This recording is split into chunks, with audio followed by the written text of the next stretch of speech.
இங்கே இந்த லேடியோட பையன் நூடுல்ஸ் சாப்பிட்டுட்டு இருக்கான். அவங்க அம்மா கையில் இருக்க ஸ்பூனை பிடிங்கிட்டு போய் இதை ஏன்டா எடுத்துகிட்டு வந்தேன்னு சொல்லி அவனை திட்டிட்டு உள்ளே போய் வேலைக்கார அம்மா கிட்ட நீ யூஸ் பண்ணுற ஸ்பூனெல்லாம் என் பையன்கிட்ட கொடுக்காதன்னு சொல்லி தனியாக ஒரு கப்பில் மெய்டுன்னு சொல்லி ஒட்டியிருக்கு, அதில் போட்டு வராங்க. இவங்க வீட்டுக்கு மளிகை சாமான் டெலிவரி பண்ணுறதுக்கு ஒரு பையன் வரான். நீ யாருப்பா, கடைக்கு புதுசாக வந்திருக்கியா அப்படின்னு சொன்னவொன்னே ஆமாம் மேடம் சொல்லி அவனும் டெலிவரி பண்ணிட்டு போகிறான். அடுத்த நாள் இவங்க வந்து பேக்கேஜ் ஆர்டர் பண்ணுறாங்க. அதே பையன் தான் எடுத்துகிட்டு வரான்.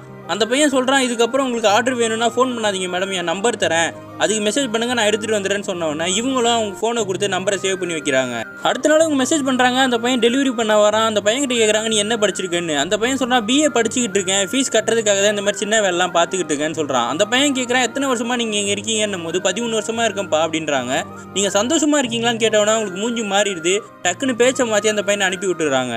அந்த பையனும் அந்த மாதிரி அவங்க கிட்ட கேட்டதுக்கு சாரின்னு சொல்லி மெசேஜ் அனுப்புறான். அடுத்த நாள் அந்த பையன் வந்தவொடனே நேத்தியே அந்த மாதிரி என்கிட்ட கேட்டேன்னு கேட்கும்போது அவன் சொல்கிறான் இல்லை மேடம், காசு இருந்தால் எல்லாரும் சந்தோஷமாக இருப்பாங்களா, நிறைய ஃப்ரெண்ட்ஸ்லாம் இருப்பாங்களா, அதனால தான் கேட்டேன் அப்படின்னவொடனே அப்படின்னா இல்லைப்பா, காசு வேறு ஃப்ரெண்ட்ஸு வேறு, நிறைய ஃப்ரெண்ட்ஸ்லாம் இருக்காங்க, உனக்கு அப்புறம் சொல்கிறேன்னு சொல்லி அனுப்பி விட்டுறாங்க.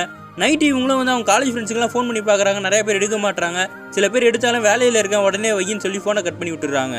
அடுத்த நாள் இந்த பையன் ஒரு டெலிவரி மாற்றி எடுத்துகிட்டு வந்துடுறான். இதை ஏன்டா எடுத்துகிட்டு வந்தேன், நான் உங்க கூட கடைக்கு வந்து அந்த பொருளை எடுத்துகிட்டு வரேன்னு சொல்லி உங்க கூடயே நடந்து போகிறாங்க. அப்போ அந்த பையன்கிட்ட சொல்கிறாங்க நீ சொன்னது கரெக்டு தான்டா, ஃப்ரெண்ட்ஸும் காசும் என்றைக்குமே ஒத்தே போக மாட்டாங்க போல இருக்கு, நீ இந்த சொசைட்டி பற்றி கரெக்டாக புரிஞ்சு வச்சிருக்கேன்னு. இந்த பையன் சிரிச்சுக்கிட்டு இருக்கான். அவங்க கேட்குறாங்க இந்த சொசைட்டியில் அப்போ உனக்கு நிறைய ஃப்ரெண்ட்ஸ் இருக்காங்களான்னும் போது அப்படிலாம் இல்லை மேடம், எங்கே மேடம், நாங்கள் யூஸ் பண்ணுற டீஸ்பூனை கூட அவங்க யூஸ் பண்ண மாட்டாங்க அப்படின்னோடனே இவங்களுக்கே அது ஊசி குத்துன மாதிரி இருக்குது. அந்த பையன் சொல்கிறான் எல்லாருமே எங்களை வேலைக்காரங்களாக தானே பார்க்குறாங்க, நல்ல வேலை மேடம் நீங்கள் அந்த மாதிரி இல்லை, என் கூட இவ்வளோ நெருக்கமாலாம் பேசி பழகுறீங்களேன்னு சொன்ன உடனே அவங்களுக்கு கஷ்டமாக இருக்குது. இந்த மேடம் சொல்கிறாங்க பணக்காரங்களாம் பணத்தை பின்னாடியே ஓடிக்கிட்டு இருக்காங்க, ஃப்ரெண்ட்ஸுங்களை பார்க்கறதுக்கான நேரமே இல்லைன்னு உடனே இந்த பையன் சொல்கிறான் ஆமாம் மேடம், பணம் இருந்தால் சந்தோஷம்லாம் இருக்காது, பணத்தை சம்பாதிக்கிறது வேறு, ஃப்ரெண்ட்ஷிப் வச்சுக்கிறது வேறன்னு.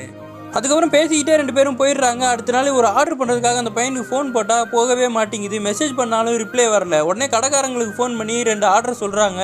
ஒரு பையன் எடுத்துகிட்டு வரான், ஆனால் அந்த பையனா இல்லை. அந்த பையன் எங்கே போனான்னு கேட்டால் அவங்க சொல்கிறாங்க அவங்க அம்மாவுக்கு உடம்பு இல்லைன்னு சொல்லி அவன் கிராமத்துக்கு கிளம்பி போயிட்டான்னு.